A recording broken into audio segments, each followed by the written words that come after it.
This meeting is being recorded, in case you didn't know. It's not a secret. How are you, ladies? Good morrow. It is once again Thursday. It is. I'll say again, it's hard to believe how fast it's going at the moment. I cannot believe it's July next week. I know, it's the last Thursday of the month. It is. Oh man. Indeed. Oh, You're not ready. There we go. blurry. I'll stop moving or else Tip. gets upset. If your camera gets upset, just put your finger in front of it. Yeah, it works. It's fine. How's your week been, ladies? Let's start with Robin. Warm. Mm-hmm. Warm. Again. Not as warm. It's been cold this week. I don't know what you're talking about. My flat does not seem to have it's retained all of the heat and doesn't seem to want to let it go. I don't I'm know like, why. yeah, no thank you. But I'm all right. I'm having a pottering week, doing bits and pieces. Yeah. Good all overall. Good. And Mum, how are you doing? Yeah, I'm doing well. My migraine has finally vanished, left the planet. So that's thank you. Feeling much better, ready to go. Got loads done this week. Lots of one-to-ones with lots of different people, and yeah, generally feeling pretty upbeat about things. Fantastic. Wasn't impressed by the rain that we had. Slightly improved by a little bit of sunshine the last 2 days, but well, that's nice. We've had it a bit weird over here. It doesn't know what it's doing, but it did like piss it down yesterday, quite badly. But yeah, my new outdoor seating set has had its first rain.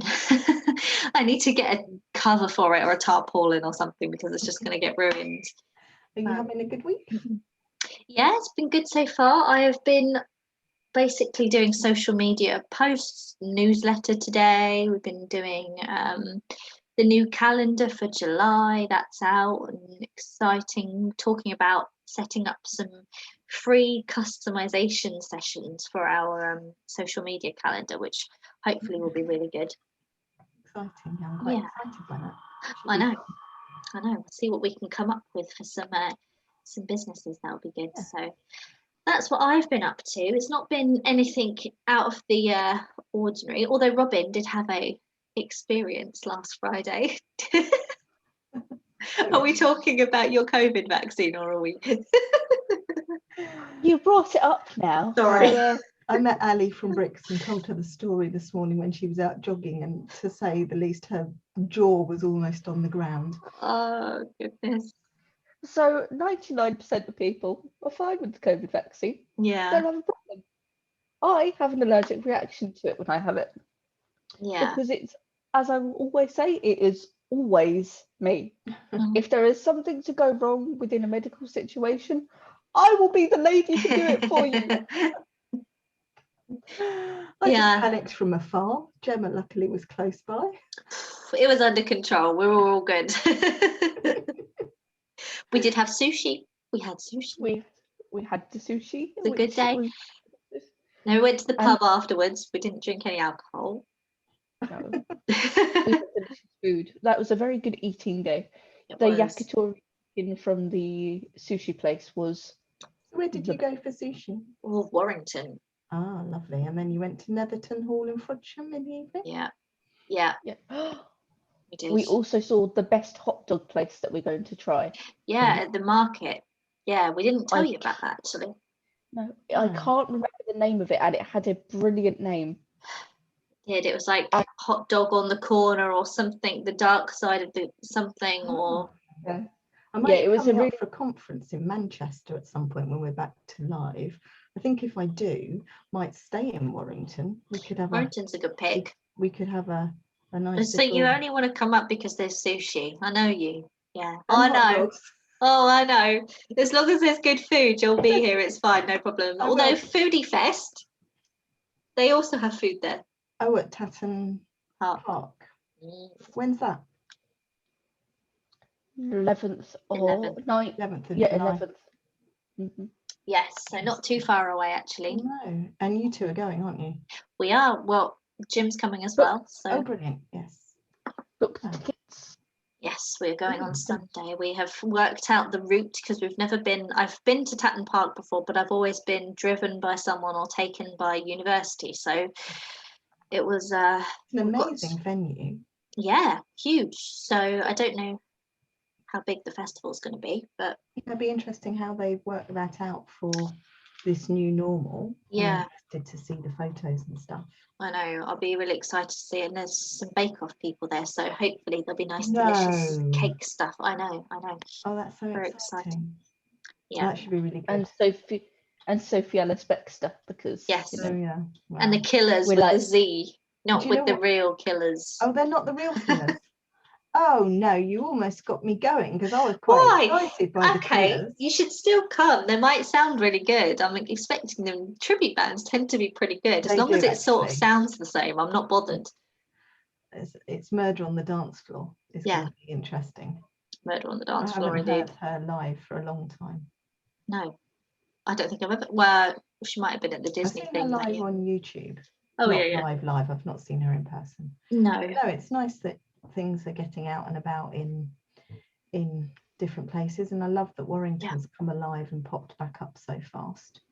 It has. It has. It was. You went to Chester the week before, didn't you? And how?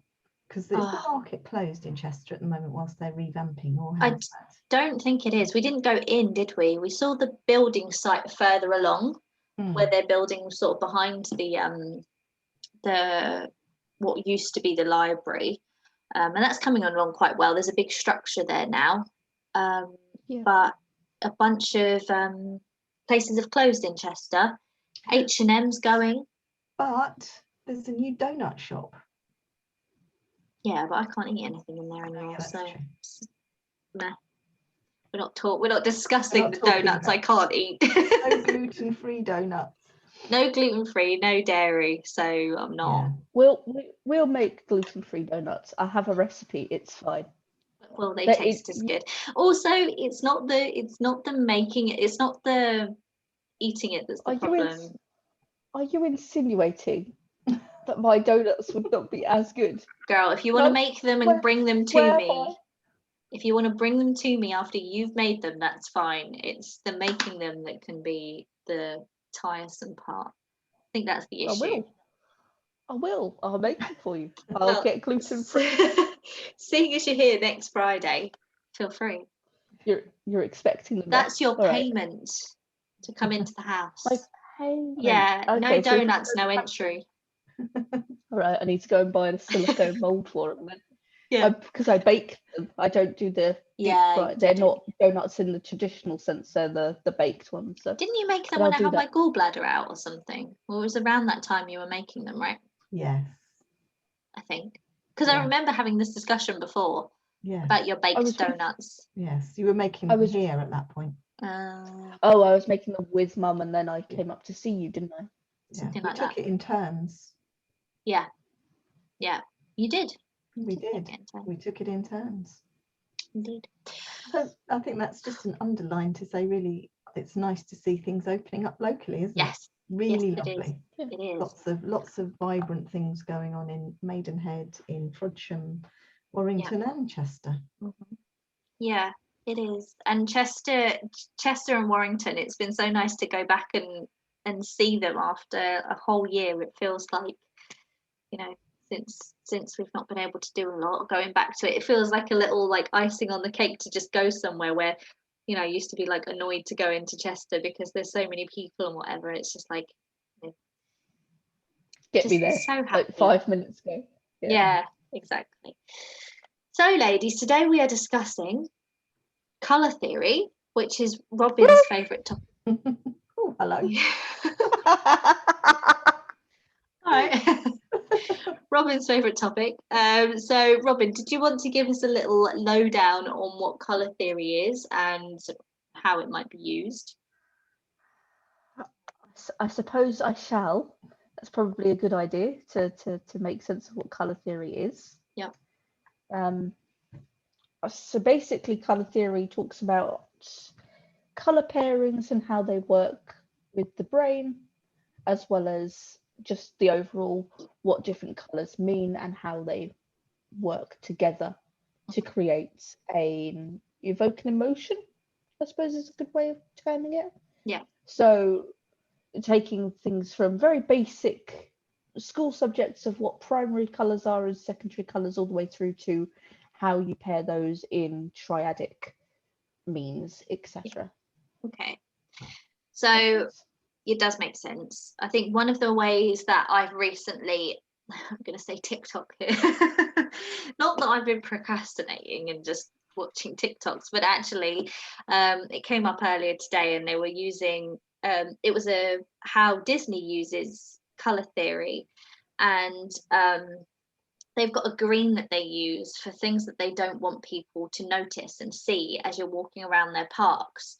So obviously Disney does a lot with color and color theory in their films, but they also do it in real life in person. So when you've got like, you know, fire hydrants and you've got doors that they don't want people to see, they painted this green color so that every time you see the green color, you go, okay, well, I don't need to think about that. I don't need to recognize it. Whereas if it was, you know, a red hydrant or it was a brown door, you'd be thinking, okay, what's through there? Or, oh, notice the hydrant rather than all of the other things they want you to notice, which is really clever because I don't know, it just feels like the person said it was like a little bit of magic, and it actually really is, because you're not thinking about it at all if it's all painted that one color. No, it's those things that we become blind to, right? Because it's pretty much the color of my nails, right? That green, that which would have been slightly lighter, which is probably what most people's ancestors' environments were in terms of trees and stuff. So we tend to just blank it out. It is really interesting, and what we've been trained into realizing it. So for instance, the color red. Well, she's got the cards out. Look, you can't bring my favorite topic into this where I have actual paraphernalia for and they're not expecting me to come to the call with it. So obviously we've learned traffic light systems. So red usually just means stop. Yeah, so our attention is brought more to the colour red than it is to green, because this means stop, this means pay attention, this means beware, and it brings our attention to it more than a green will. It does, yeah. Which I think is if you painted everything red, if you were Disney and you'd painted all of the things you didn't want people to see red, do you think that there would be a difference and that it would be noticed, or that people would still blank it out based on it being red? Is it the fact that it's green or the fact that they've just painted everything the same color that you don't notice it? I think red has that intrinsic problem, doesn't it? That it's the color of blood. Where our ancestors were always looking out for wounds and things, so blood is always going to grab more attention. I think it will grab more attention. I think in a large scale, I think it's more likely to overwhelm you, and thus you're not going to notice things. So green, it's going to go under the radar, and red, it's going to go over the radar, because it's so overwhelming that you're going to see all of the red, you're going to see all the things, but your brain isn't going to be able to keep up with seeing all of those things, and thus it's going to just kind of mute it out. So it works essentially in the same way as camo does, right?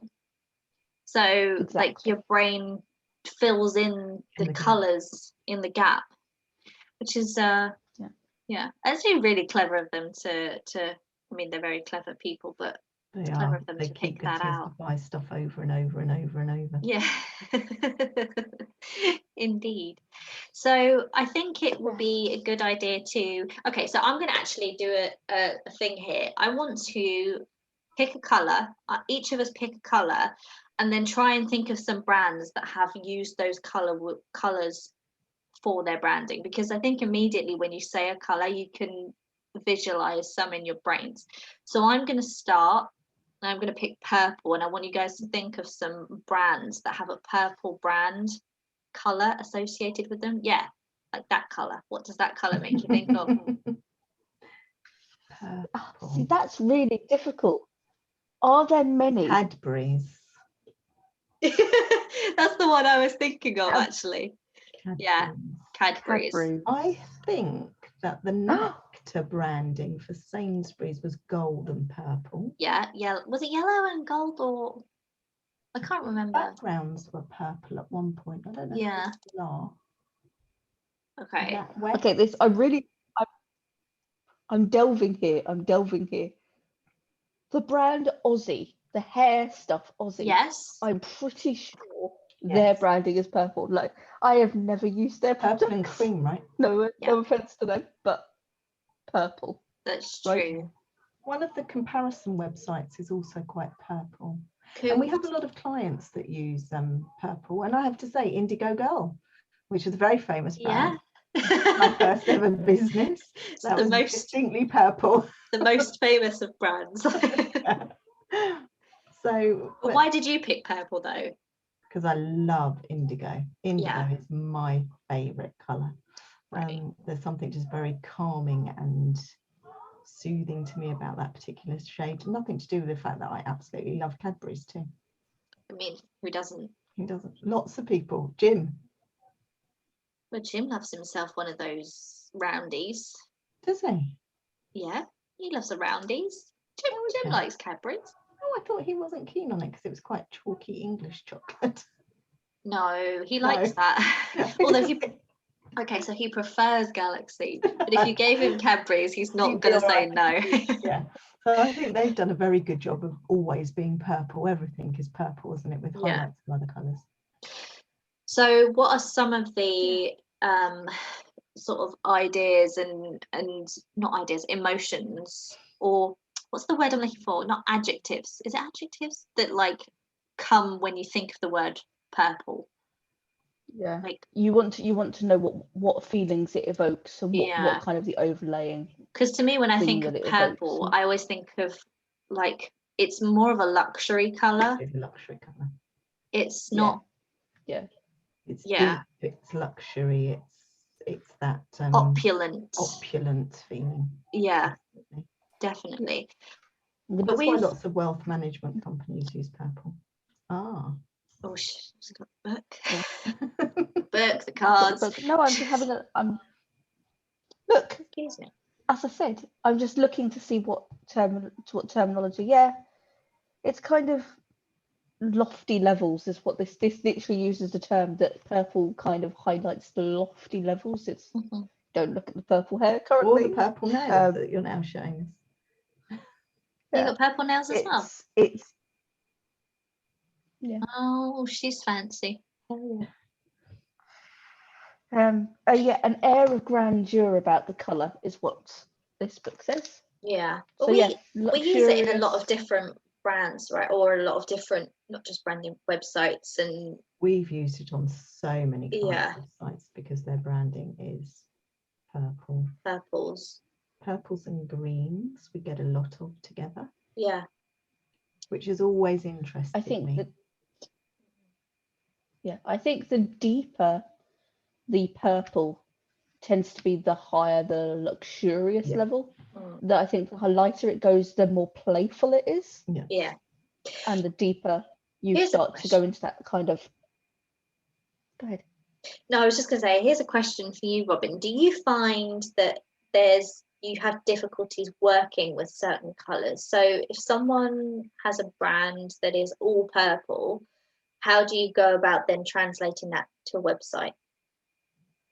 Because I guess that could be quite overwhelming, right? That can be very overwhelming.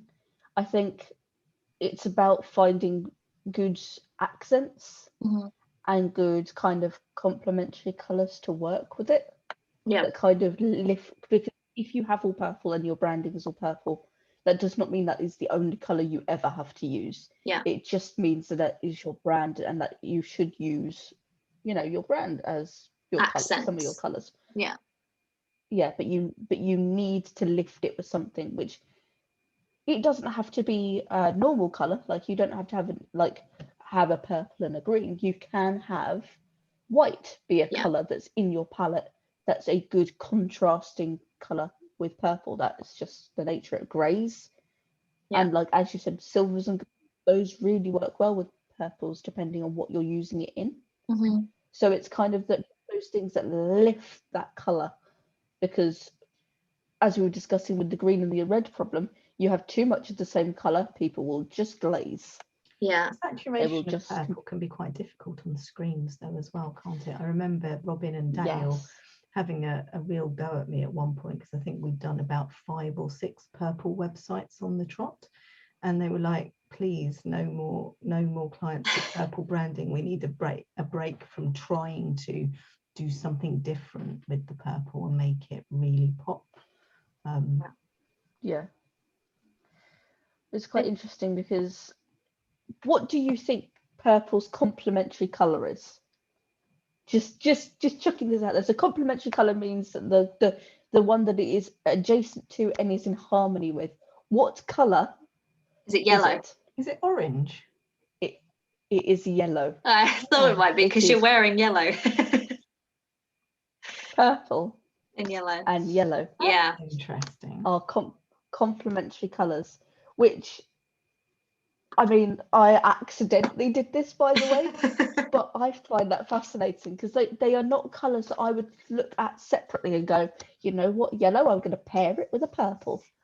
I think if you look at how purple meshes really well with that very yellowy cream color, and how those two match well together, because when you put white and purple, it's very stark, but when you put the muted like cream with a yellow base and a purple. Don't use the word magnolia. I've got some paint. I've got some magnolia paint down there. You don't like magnolia, Mum? What's wrong with magnolia? It's kind of peachy, magnolia, isn't it? She hates magnolia. It's not my favourite colour. It's the colour of these walls, actually. It's not my favourite. Yeah, I'm looking at magnolia walls out there at the moment. I need to go. Did you get around to your painting? Some of it. Okay. Well done. That's something. There we go. A little bit off topic there anyway. So it's someone else's turn to choose a colour. Pick a colour. Any colour. Go, Robin. I'm going to go with orange. Shocker. Your favourite colour? My favourite colour. Immediately what comes to mind for me is Sainsbury's. Yes, very much Sainsbury's. Orange. Very much EasyJet. EasyJet, very orange.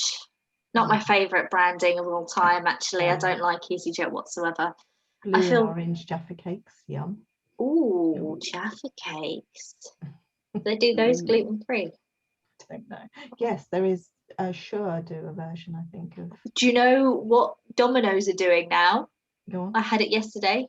Char's bases, gluten-free. Oh. Yeah, not dairy-free, so don't tell Dan, but. Oh. That's good. I know. I had it yesterday. Jim was like, come over here, come see what we've got. And I was very excited. And it tasted great. So, yeah. Orange. Fanta. Yeah, Fanta. Tango, but that's black and orange. Tango is, yeah. Okay. Orange is a weird one. I find that they use it in tandem with blue very often. So Mozilla. Yes. That is how you say it, isn't it? Mozilla. Firefox. Yeah. That's Mozilla. I love Amazon. That gradient. Yeah. Orange is their smile. Yes. Isn't they? Yeah. It's weird because I only ever think of it as the black because of the blue. Yes. The swoopy smile is. Yeah. But again, see there, you just said they use it in tandem. Yeah. With their blues. Yeah.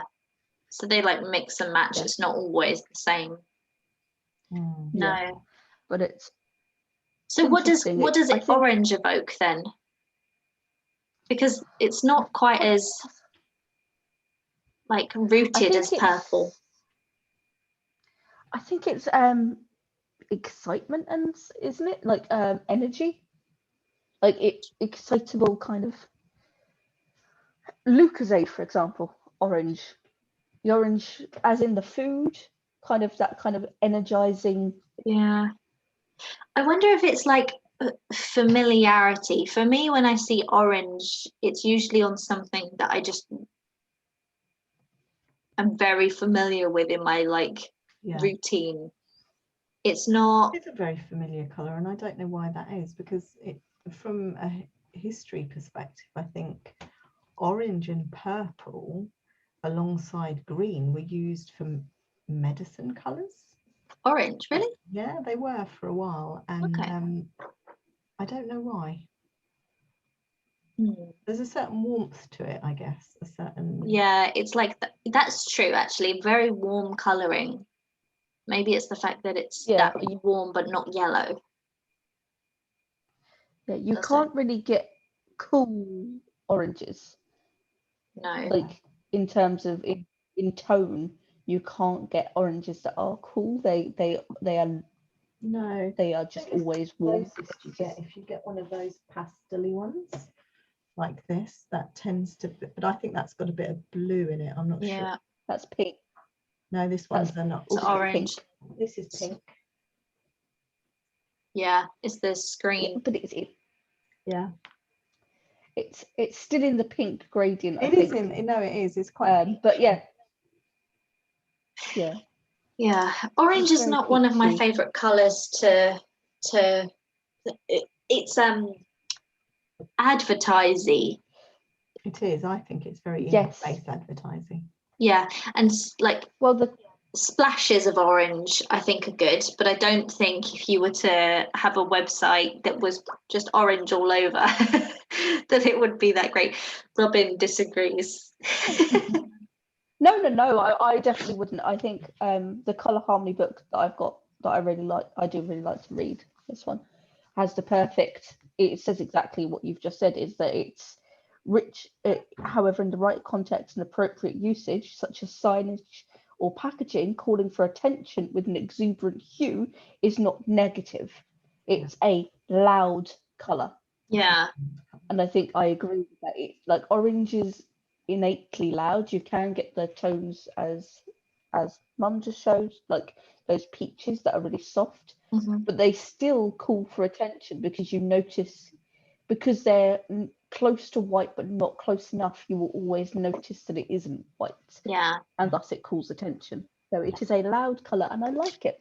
But I wouldn't use it over a full website. I would use it in bits and pieces as kind of either as the brand itself, so in the logo, and then use it accenting a white website. Yeah. Or have one big splash of orange somewhere and then have other colours like blues to draw out that real tone.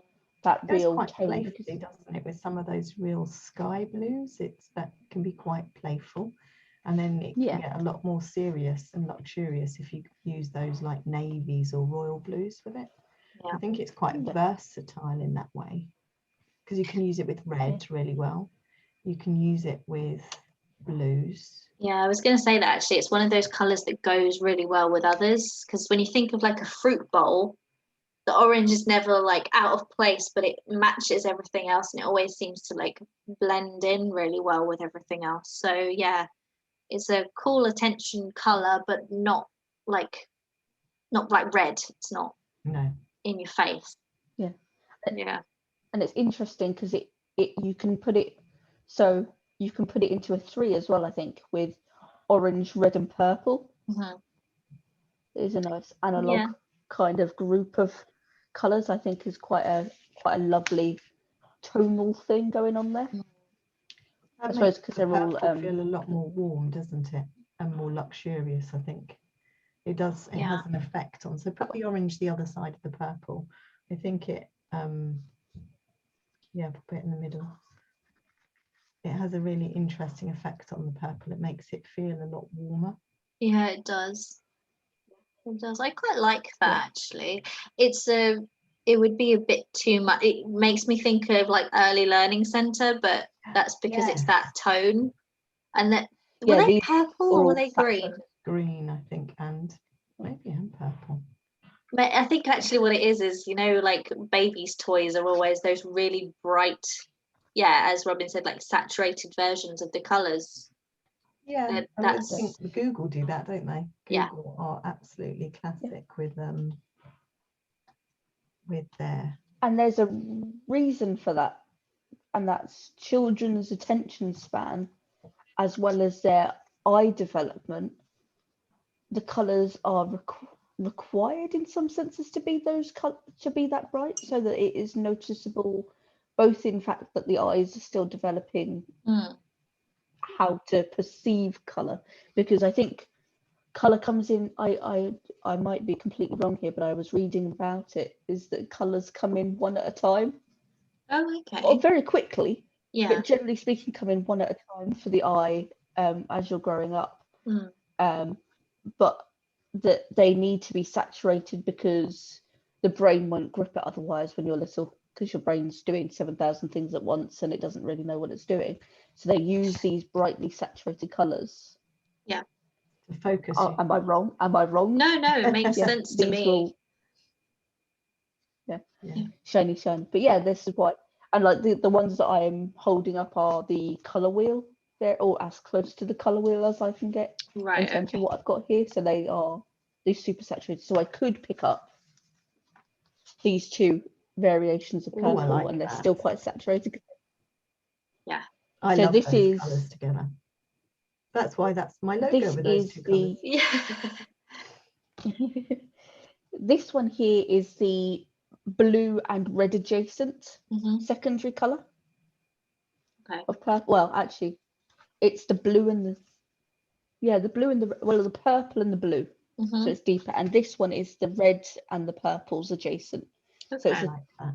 This is a Tetri colour basically. So I love that colour. It is lovely. Tetri basically means, so you know the colour wheel. Your primary colours, your secondary colours, and your secondary colours make up the third one, yeah. tertiary. Tertiary colours. Yeah. That's interesting.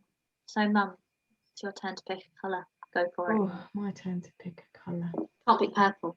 And I can't pick rose gold because that's not really a colour. Pretty. It's pretty, but I can't pick that. I like blue, midnight blue. I can't. Well, yeah, blue. British Airways. British Airways. HP and Dell. Yeah. Yeah. Kawoni. Yeah. Navy blues. Yeah. Rich tea biscuits. Wait, rich tea biscuits. EA. Am I thinking EA? Yeah. Rich tea, you're correct. PayPal. Is that PayPal? Yeah, it is. It's blue, isn't it? Yeah, it is. Two blues, right? Because it uses a light blue and a dark blue next to each other. Facebook. Oh, yeah, all the social medias. All the social medias are blue. Yeah, that's frustrating. Every time I try and think of something for like marketing, anything to do with social media, I'm like, oh, I can use all the logos, and then the logos are all like different versions of blue. All right. But do you know what's boring? Do you know what is worse though? Because you have all of the color variations of blue, and then you always have the one that isn't blue. Yeah. And that's even worse. Like if you have them all and then you add, or Pinterest. Yeah. So you have them all sitting there in their colors, and then you're like, let me just add Pinterest, or let me just add YouTube. Bam, bright red next to it. And it, like, I get it, they're standing out and they're a little bit different as social media platforms go, but it's really annoying. Yeah, it is. It's really irritating. We've got lots of the banks and stuff are also blue. Halifax, Barclays Bank. It's a colour for trust, isn't it? At this point, I know it's a colour that we all trust, and that is the reason for using blue. But you said what I think a lot of people think of blue now is it's boring. Yeah. Although when I see it in your pictures behind you, I don't think it in that way is boring. I just think when I see it as a brand colour and I go, oh, I'm associating a brand with it, it's boring. Because it's blue and white a lot of the time, isn't it? There's no detail, there's no interest there to grab the eye. Even the shapes that you get in a lot of like Barclays font or Facebook's font, it's all very rounded and very staid, and that is because it evokes trust. That's the reason. But you're right, it has got to the point of boring. Zoom's blue, isn't it? Yeah, Zoom's blue as well. WordPress is blue. WordPress. God, Yeah. is there anything that's not blue? So I think it is. It's the most predominant colour. Yeah. Is that true in Tried and cars? tested. What's the most popular car colour? Whichever car colour we're counting as we go down the road. I'm always actually say, going to look at what's. I don't see many white cars anymore, and then all of a sudden there's about There's 80 of tons. them. Yeah. Or Be yellow interesting. minis. Oh, so cute. Is the most. Probably Okay. silver. So grey, silver, grey, silver. so black and grey. Okay. This is in 2020 from Autocar, by the way. So grain of salt for wherever I found that on the internet.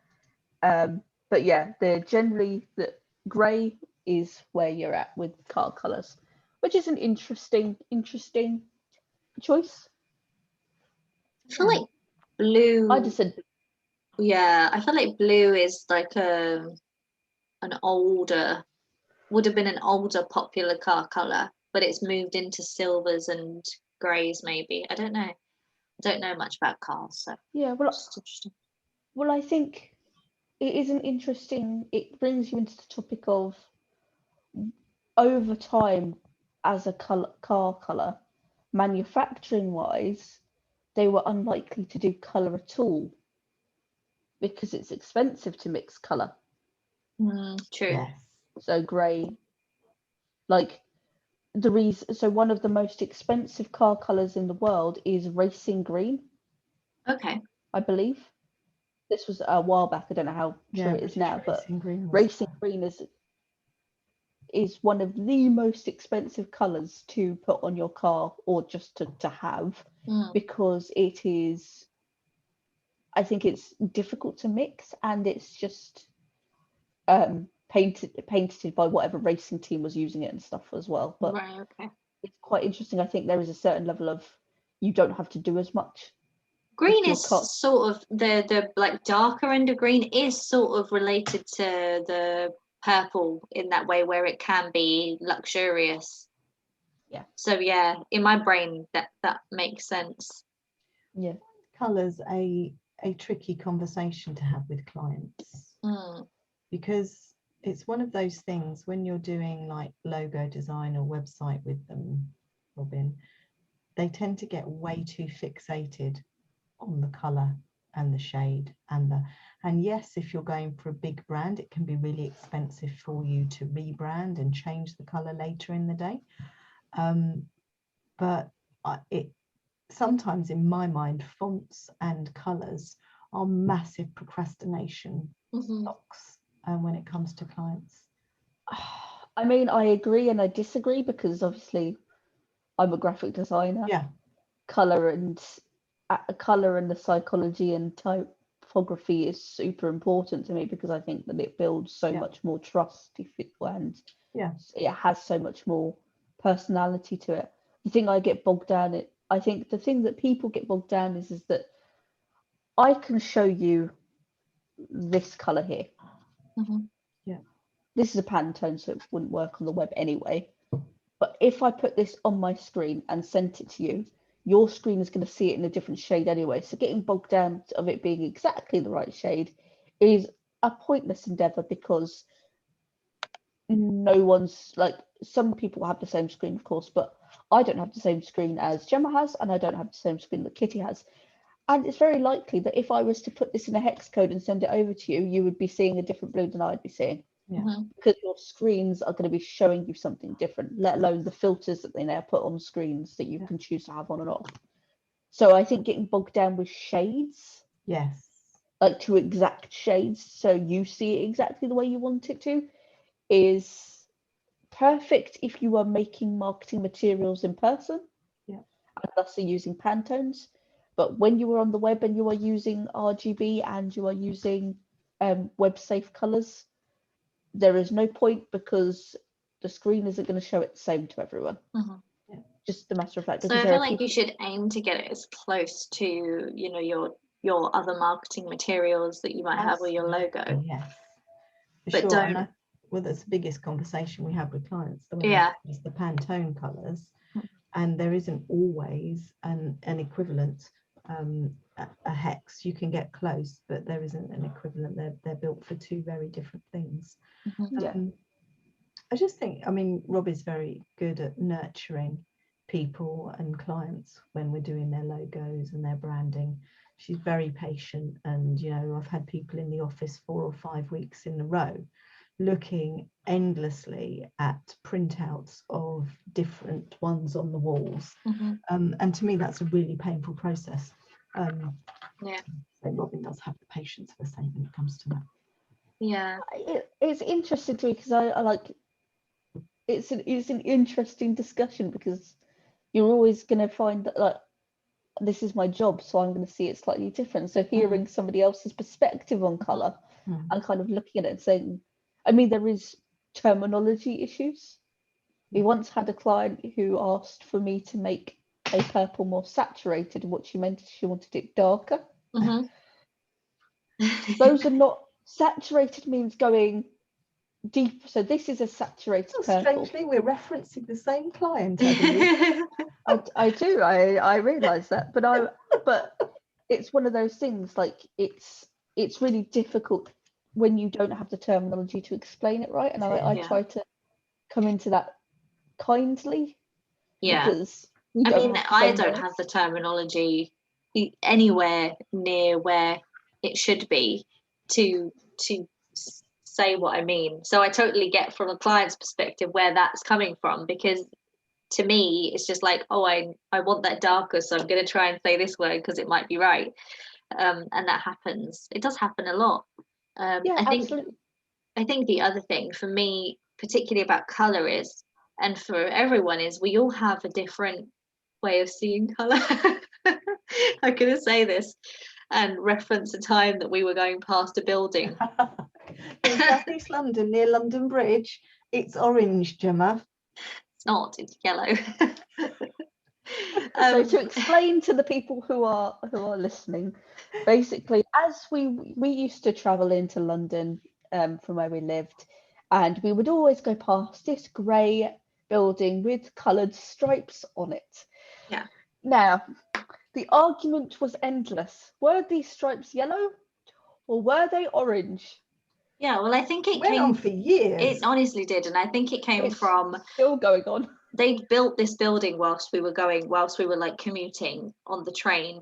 Yeah. And it'd come up and I'd been, oh, there's this lovely building that's got this yellow stripe on it or something. We went past and referenced it another time, and Mum was like, oh, that's orange.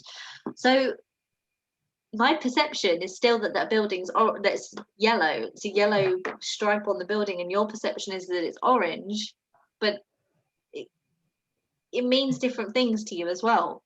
So like, the color is very subjective, and the colors that you like are very subjective, and that tends to be a problem with social media and like marketing, is that what you like isn't actually what you want for your business. It's what your customers and what your clients of your business would like to see is what you should go for.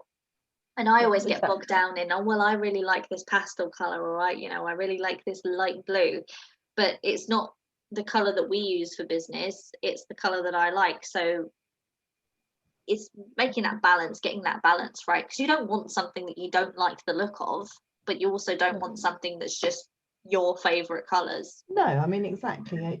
You really have to think very carefully about who you're marketing to from a cultural perspective, who you're marketing to from a demographic perspective, because as you say, different colors mean very, very different things to people. Yeah. Like red in our culture means that stop sign. In China, it's the sign of luck, right? Yeah. So even in different parts of the UK, different colours mean very different things.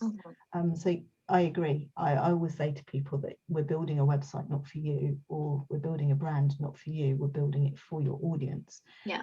And that you have to like your website and be proud of your website, but you don't have to love every aspect of it, because it's not for you. It needs to work. The user journey needs to be right. The story needs to be right. You know, that whole aesthetic needs to be right for the audience. And we've built some really ugly websites because that's what converts for that audience. And I think that's one of the things you really need to think about when you're looking at doing your logo and your branding. What is it that it stands for, that's going to resonate to those people? Because people can and will just say, you can go to somebody and say, hey, I want a branding and I want it to be this color because this is my favorite color, and they'll do it because you've asked for it. But that doesn't mean that they agree with you that it's the right choice. They're doing it because you've come to them and you've asked them to make them something specifically. And you're absolutely right. I think how many times we've had, oh, but I like this color, and it's like, but is your demographic exactly your age, with exactly your interests and exactly your specifications? And the answer is usually no. They're not the same. And I think it is a careful balance, because as you say, you do have to like it, but at the same time you have to think through what you're actually saying, because like medical websites, you know what Gemma was saying, blue being boring. Yes, but it's also a trustworthy color, which means that most medical websites use it. Blue and green are the most popular ones for medical websites, aren't they? For a very good reason.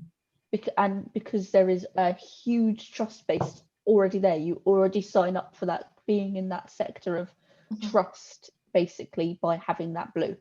And it's usually the same shade of blue because it's the same kind of trust shade. I don't know why it's that particular shade.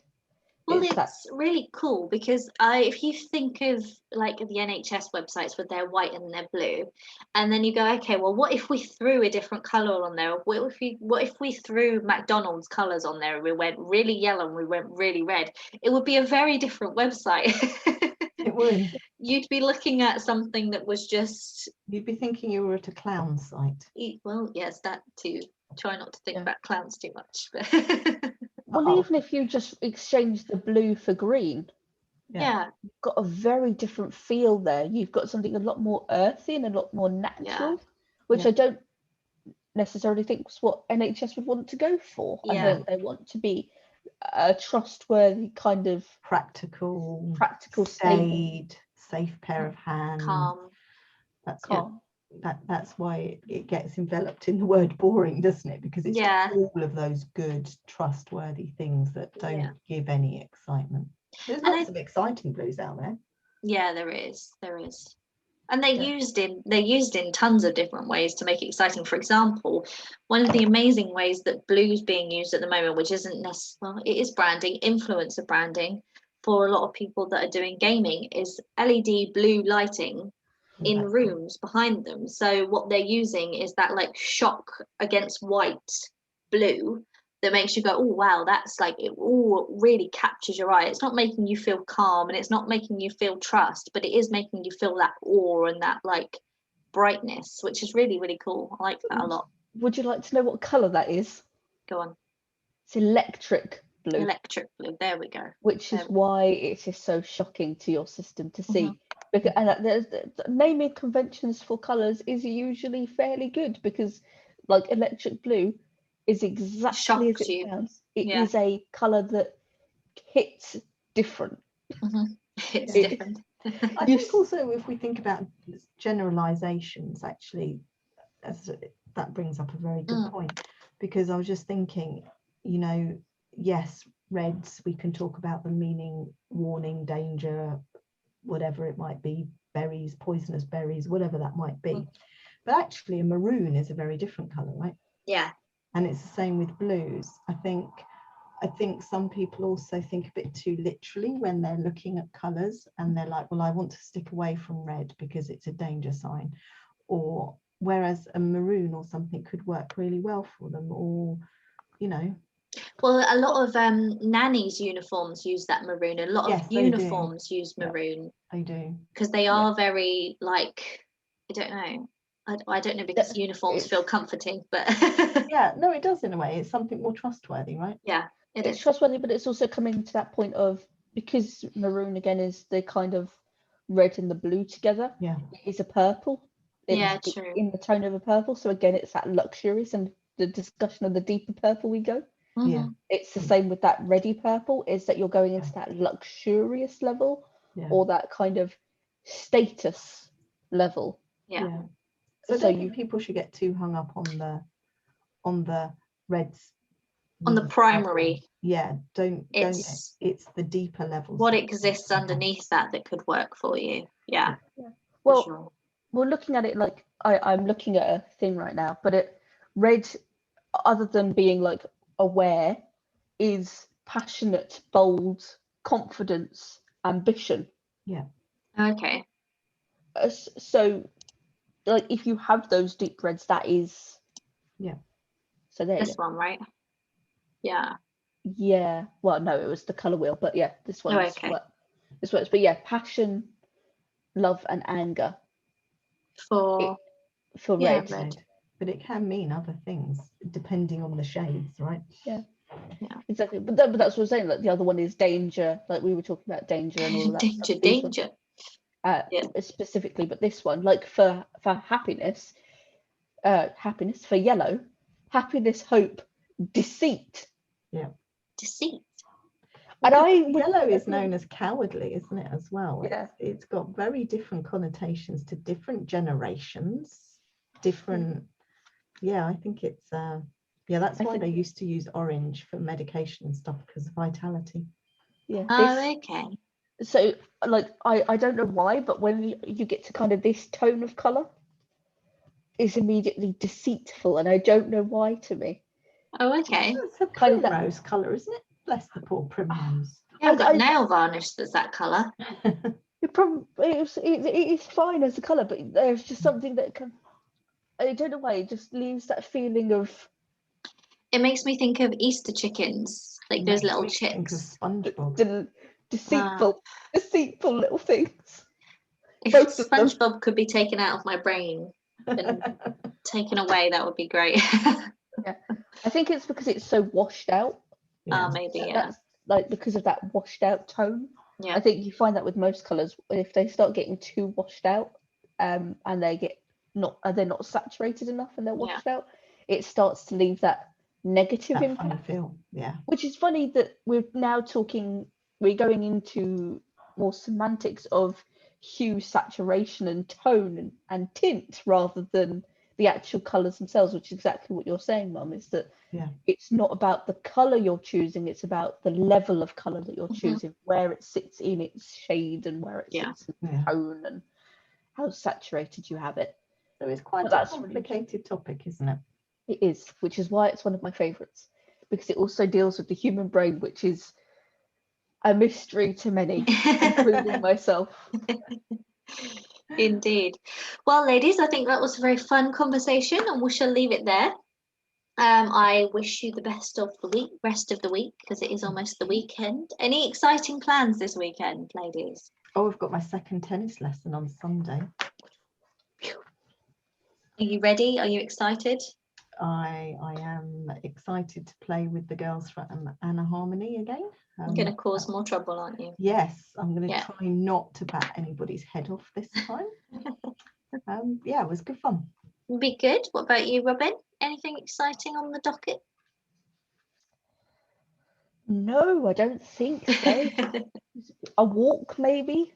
Yes. Depending on the weather. Painting. I'm going to be painting. Is what I'm going to be doing. Not walls. Because I need fodder for my walls. Fodder. Thanks. My work is now considered fodder. Great. Not just fodder. I thought you wanted it because you liked it rather than. Well, I like it too, but it's also fodder. So. I am going to do a river walk this week, so that's on the agenda. I am hoping it's not going to be as long as last week's, and I'm hoping the hay fever. 10 miles last week, did you? Well, actually, it ended up at like 12 and a bit because we took Robin to the station and back, and that was okay. So that was quite a long one, and we won't be doing that again this week. But we're going to see what the River Weaver has to offer us, which would be nice. Looking forward to seeing the photos. Yes, many pictures, I'm sure. All right, ladies, I shall see you next week. Marvellous. Goodbye. Have a good one. Bye. Bye.